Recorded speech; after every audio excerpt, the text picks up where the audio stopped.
ഇത് മാസ് മോട്ടോഴ്സിൽ നിന്നാണ്. ഹീറോൻ്റെ പ്ലഷർ വണ്ടി നമ്മൾ വർക്ക് കംപ്ലീറ്റ് ചെയ്തിട്ടുണ്ട്. ഞങ്ങൾ സർവീസൊക്കെ ഉണ്ടായിരുന്നതാണ്. അപ്പോൾ നമ്മൾ വർക്ക് കംപ്ലീറ്റ് ചെയ്തതിന് ശേഷം വണ്ടി ടെസ്റ്റ് ഡ്രൈവ് നടത്താൻ വേണ്ടിയിട്ട് കുറച്ച് ദിവസം നമ്മൾ വണ്ടി ഉപയോഗിക്കാണ്ടിരുന്നല്ലോ. അതിന് ശേഷം വർക്ക് നമ്മൾ കംപ്ലീറ്റ് ചെയ്ത് ടെസ്റ്റ് ഡ്രൈവ് നടത്തുന്ന സമയത്ത് നമുക്ക് 2 കംപ്ലയിൻസുകൾ നമുക്ക് കിട്ടിയിട്ടുണ്ട്. ഒന്ന്, വണ്ടി നമ്മളിപ്പോൾ ഓടി ഒന്ന് സ്ലോ ആക്കിയപ്പോൾ വണ്ടി ഓഫായി പോയിട്ട് പിന്നെ നമ്മൾ സ്റ്റാർട്ട് ചെയ്യാനായിട്ട് നോക്കുന്ന സമയത്ത് സ്റ്റാർട്ടായി കിട്ടാൻ ഒരുപാട് താമസം വരുന്നു. അതായത് സെൽഫ് അടിച്ചാലും പിടിക്കാത്ത രീതിയിൽ സെൽഫ് പോവാം. കിക്കർ അടിക്കുമ്പോൾ കിക്കർ ഇപ്പോൾ നമ്മൾ കൈ കൊണ്ട് അടിച്ചാലും അടിക്കാൻ പറ്റുന്ന രീതിയിൽ അത്രയ്ക്കും ഫ്രീ ആയിട്ട് പോവാം.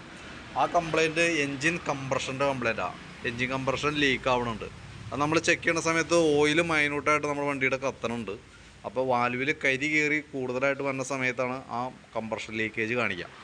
അത് നമുക്ക് പുറമേ നിന്ന് പ്രത്യേകിച്ച് ഒന്നും ചെയ്യാനായിട്ട് പറ്റില്ല. അത് കണ്ടിന്യൂസ് ആയിട്ട് ഇടയ്ക്കിടയ്ക്ക് വരാണെന്നുണ്ടെങ്കിൽ എൻജിൻ ഹെഡിൻ്റെ ഭാഗം, അത് സിലിണ്ടർ ഹെഡിൻ്റെ ഭാഗം നമ്മൾ അഴിച്ച് അതെന്താണോ അതിന് കംപ്ലയിൻറ്റ് വന്നേക്കണം നമ്മൾ അഴിച്ച് നോക്കുമ്പോൾ സിലിണ്ടറിൻ്റെ ആയിരിക്കും മിക്കവാറും കംപ്ലയിൻറ്റ്. അപ്പോൾ സിലിണ്ടർ പിസ്റ്റൺ മാറ്റി റീസെറ്റ് ചെയ്യേണ്ടിയോ അല്ലെങ്കിൽ ബോർ ചെയ്ത് കയറ്റി എന്തെങ്കിലും ചെയ്യേണ്ടി വരും. മാറ്റണമാണ് ബെറ്റർ. ബോറിംഗ് ഒരു ഓപ്ഷൻ കൂടി ഉണ്ടെന്ന് മാത്രം. അതങ്ങനെ ചെയ്താലാണ് ആ കംപ്ലയിൻറ്റ് 100% മാറുള്ളൂ കേട്ടോ. കാരണം ആ കംപ്ലയിൻറ്റ് ഇടയ്ക്ക് വരാനായിട്ടുള്ള സാധ്യത വളരെ കൂടുതലാണ്. പിന്നെ രണ്ടാമത്തെ ഒരു കംപ്ലയിൻറ്റ് എന്ന് പറഞ്ഞാൽ നമ്മൾ ഫസ്റ്റ് നമ്മൾ ടെസ്റ്റ് ഡ്രൈവ് നടത്തുന്ന സമയത്ത് വന്നു, അത് മഴയായിരുന്നു. ആ സമയത്ത് നമുക്ക് പ്രത്യക്ഷത്തിൽ അത്രയും അങ്ങോട്ട് ഡീപ്പായിട്ട് കംപ്ലയിൻറ്റ് തോന്നിയില്ല. ബാക്കിലത്തെ ഗിയർ ബോക്സിൻ്റെ ഉള്ളിൽ ബെയറിങ്ങിന് ഏതെങ്കിലും ഒരു കംപ്ലയിൻറ്റ് വന്നിട്ടുണ്ട്. ഒരു ചെറിയ ഒരു കയറി കടിക്കണ പോലത്തെ ഒരു സൗണ്ട് ബാക്ക് സൈഡിൽ നിന്ന് വരുന്നുണ്ട്.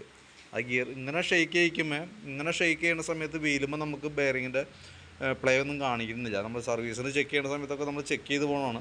അപ്പോൾ പ്രത്യക്ഷത്തിൽ കംപ്ലയിൻ്റ് ഒന്നും നമുക്ക് കിട്ടിയിട്ടില്ല. അതായത് ഷെയ്ക്ക് ചെയ്തിട്ടൊന്നും കിട്ടിയിട്ടുണ്ടായില്ല.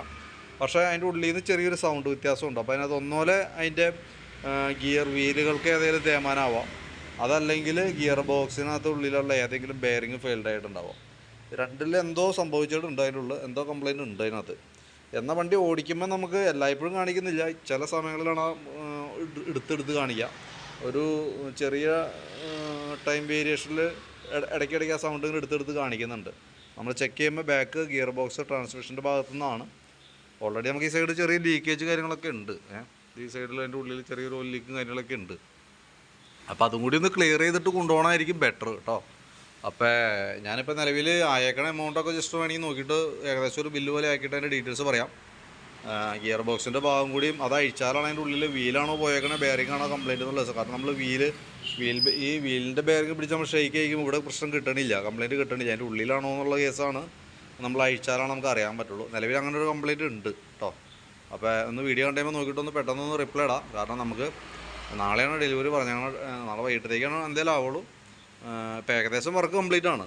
വർക്ക് കംപ്ലീറ്റ് ചെയ്ത് ടെസ്റ്റ് ഡ്രൈവ് നടത്തുന്ന സമയത്താണ് നമുക്ക് ഇങ്ങനത്തെ ഒരു കംപ്ലയിൻറ്റ് ശ്രദ്ധയപ്പെടുന്നത്. ഫസ്റ്റ് നമ്മൾ ഓടിച്ച് നോക്കുമ്പോൾ നമുക്ക് മഴയുടെ സമയത്താണ്. അപ്പോൾ അങ്ങനെ കാര്യമായിട്ട് ലോങ് നമ്മൾ ഓടിച്ചില്ല. ഇപ്പോൾ നമ്മൾ വർക്ക് കംപ്ലീറ്റ് ചെയ്തതിന് ശേഷം ഏകദേശം ഒരു 2 കിലോമീറ്ററോളം നമ്മൾ വണ്ടി ടെസ്റ്റ് ഡ്രൈവ് നടത്തി. അപ്പോഴാണ് നമുക്ക് ഈ കംപ്ലയിൻറ്റ് നമ്മുടെ ശ്രദ്ധയിൽ പെടുന്നത് കേട്ടോ.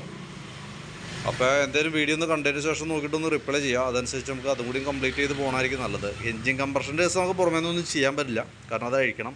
അത് എന്തെങ്കിലും ചെയ്യേണ്ടതാണ്. പക്ഷേ ഇപ്പോൾ കൂട്ടത്തിൽ ചെയ്തില്ലെങ്കിലും കുഴപ്പമില്ല. കാരണം എന്താ വെച്ചാൽ കുറേ കൂടി അത് അഴിക്കുമ്പോൾ കുറച്ച് പൈസ പ്രതീക്ഷിച്ച് വേണം അഴിക്കാനായിട്ട്. ഇത് എമർജൻസി ആയിട്ട് ചെയ്യേണ്ട കേസാണ് ഗിയർ ബോക്സിൻ്റെ കേട്ടോ. അപ്പോൾ എന്തെങ്കിലും നോക്കിയിട്ടൊന്ന് പറയും, അതനുസരിച്ച് നമുക്ക് ചെയ്യാം. ഓക്കെ.